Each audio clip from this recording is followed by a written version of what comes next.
It's nice to see you again, West Chester. It is Friday, September 5th, 2025, and I'm Bonita with the West Chester Chronicle. This Monday, Chester County and the country celebrated Labor Day. We all love a day off, but what exactly is Labor Day? Well, it started in New York in 1882 when workers across the city took the day off to march in protest of unfair working conditions. It has become a federal holiday since 1894. And today it celebrates the achievements and contributions brought to every one of us by those who work, those who labor. So every year, Labor Day is held on the first Monday of September. We hope you and your family had a relaxing Labor Day. We just wanted to take a minute to let you know why we have the day off. As SEPTA begins to reduce services in our area, people are speaking out.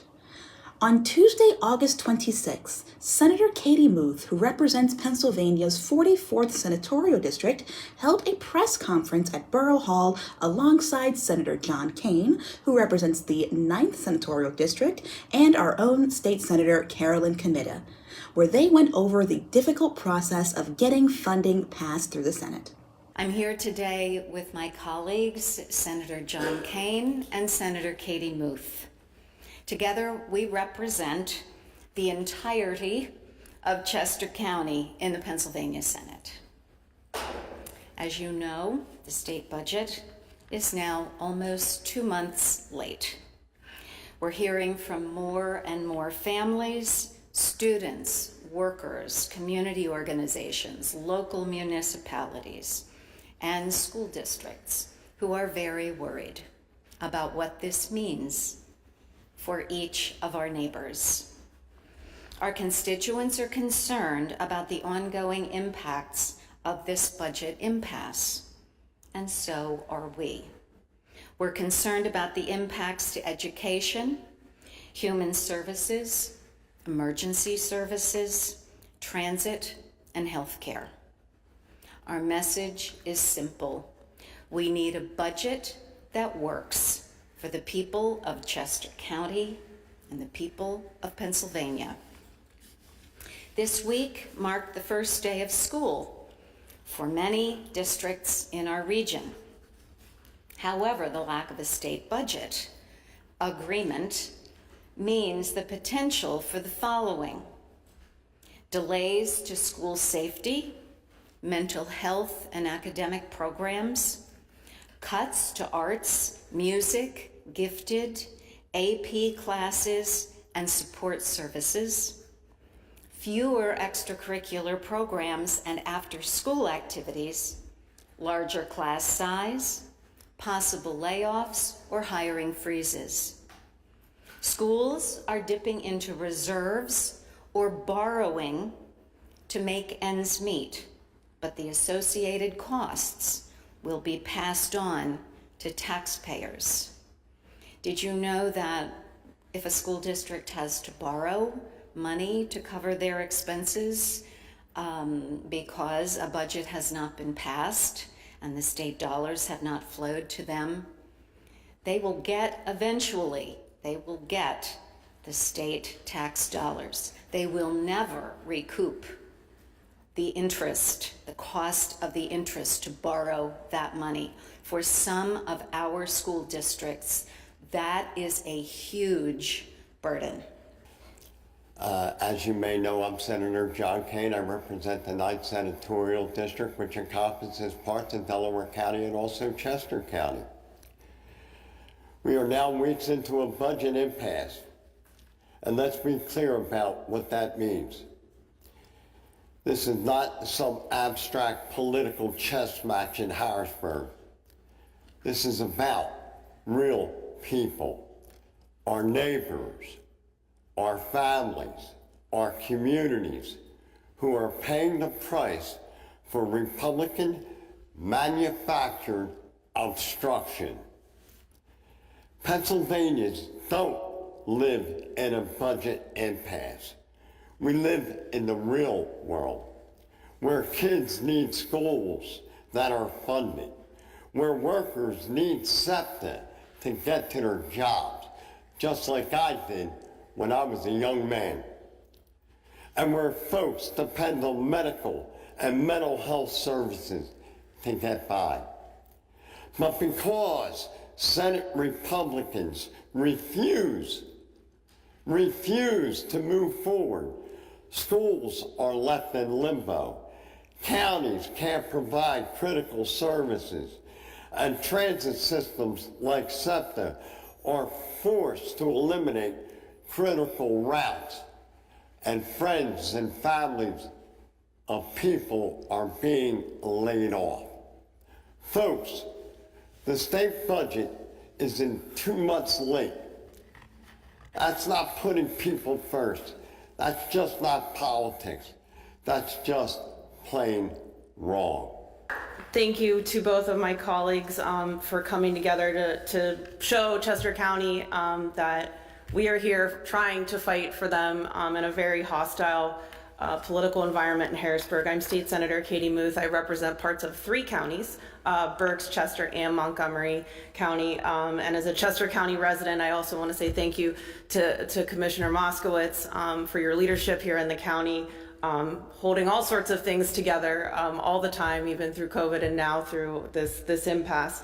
But leadership here alone in our county is not enough. And we obviously are feeling of an intense strain on our resources and our ability to function and provide necessary resources. I want to credit Senator Comitta for trying to schedule a press conference prior to this, and we were told to push the pause button, that there was a deal coming soon, and that it wasn't necessary, and that was on July 24th. A month later almost, and 57 days past our constitutionally mandated deadline to enact a state budget. Can you imagine in any other job that you didn't do it for 57 days and still get to keep it and make a paycheck? It is not shocking, unfortunately. My short time in the Senate has revealed some of these political games that are played on a daily basis that many don't always see. Senate sessions held very rarely, and also during the workday. And the only silver lining, maybe we can call it that, of this current budget impasse is that perhaps the general public is paying attention to the state legislature and what happens in your state capital or what doesn't happen in your state capital. As the Senate Republicans have held the majority in the Pennsylvania State Senate for 31 years, since I was 10 years old. You can do the math to see how old I am. And that has shown this budget impasse is a result of decades of dysfunction, of decades of pay to play and failed efforts to pass laws to remove special interests from our legislative process. And as Senator Kane mentioned, this is a manufactured, I call it a manufactured crisis. It's sort of like when we watch the federal government come down to the wire, as if all these things have to happen at 2 a.m. knowing your deadline, but it's just so we the people don't have time to read it. And unfortunately, that's often the environment in Harrisburg, where the Senate called us back recently to vote on a insult of a budget and an insult of a transit mechanism for the transit funding. And we got that amendment with maybe 39 minutes to read it, with no stakeholder feedback. And so they knew what they were doing. They all knew we were coming back. The Senate majority party, per the Senate rules, sets our schedule, tells us when we can come to work, tells us what bills we will be voting on. The minority party has zero power. On Friday, August 29th, our Representative Chris Pielli held a rally for transit funding alongside Representative Malcolm Kenyatta, who represents the 181st District in Philadelphia. At this time, the SEPTA service cuts have been paused due to a court order on Friday, August 29th. The cuts that have already taken place will still be held, but the future cuts, such as the fare raises and regional rail cuts, are on hold until further notice. This is a developing story, and we will keep you updated when we receive more information. And now, here's Emily with the weather. Well, hey there, Bonita, and it's great to see you again, West Chester. I'm Emily Goen, here to walk you through your forecast for this weekend and beyond. We're looking at some warmer temperatures this weekend to kick off our bout of bad weather. It's not going to be too terrible, 86 degrees and down to 61 on Friday. We'll finish up with a light rain in the early hours of the morning, and the rain will sprinkle down again in the afternoon. It will be breezy, but the rain should only be a light drizzle. Saturday rolls around and we're still looking at the tail end of summer temperatures. We go up to 87 degrees with a low of 66. It's breezy again, and we see yet another rain starting in the afternoon. This rain, however, will be heavier than our drizzle on Friday, and it comes with a 40% chance of turning stormy. On Sunday, the start of our cooler weather rolls around, which I personally love. 75 degrees with a low of 56 degrees. It also comes with a slight breeze and clouds throughout the day. Taking a look into next week, we're looking at fair temps across the board, but you'll notice that our lows at night get a little chillier than we've had for the summer. 73 degrees on Monday and getting warmer on Tuesday. Tuesday through Thursday have highs in the high 70s and back up to 80 degrees on Friday. The lows all dip down to the high 40s at night, and we've got a slight breeze throughout the majority of the week with a few clouds sprinkled in here and there. Overall, we're starting to see the trend of our tail end of summer, including the high highs paired with the low lows. I'm just happy that we don't have any major weather on the way like those hurricanes in the Pacific. If something changes, Bonita, I'll be sure to keep you posted. Back to you. Thank you, Emily. On Saturday the 6th, come take a look at the next generation of entrepreneurs as they feature their future businesses. The West Chester Children's Business Fair is back for their 4th year. From 9 to noon, there will be 40 booths showcasing the services and products of those adolescent administrators. Prospective CEOs ages 5 to 14 were tasked with developing a brand, creating a marketing strategy, and then opening for business for one day. Those blooming businesses will then be judged, and those chosen will win prize money for their hard work. So while you're out and about exploring the Gay Street Open Air Market, take a look at the West Chester Children's Business Fair that will be at 44 West Gay Street, also known as Jack's Corner. You can't miss it. And you can find out more about the West Chester Children's Business Fair by heading over to downtownwestchester.com. As always, we appreciate you tuning in. Thanks to your continued support, our team has grown, and we look forward to bringing you even more coverage. With our friends at Alliance Space, we can take our project to the next level. However, in order to keep this show ad-free, we will need your help. If you appreciate what we do, please consider becoming a supporter on Patreon, liking and sharing us on Facebook, and subscribing on YouTube. It's the easiest way to support us and help us bring you the news. And if you'd like to listen to our show via podcast, you can find us on SoundCloud.